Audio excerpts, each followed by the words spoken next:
straordinario miracolo a Medjugorje nel giorno della festa della Madonna del Carmelo. Salve a tutti carissimi, oggi voglio parlarvi di quello che è successo ieri, 16 luglio 2023 a Medjugorje in occasione della festa della Madonna del Carmelo.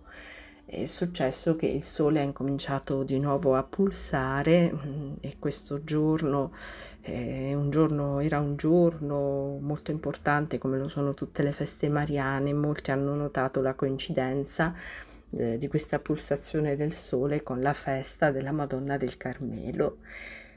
E che dirvi, è un filmato che emoziona, che fa riflettere, che induce a meditare, che lascio alla vostra attenzione, alla vostra contemplazione, e sperando che renda la vostra preghiera più fervorosa e la vostra fede ancora più viva. A presto, carissimi. Santa giornata e viva Maria!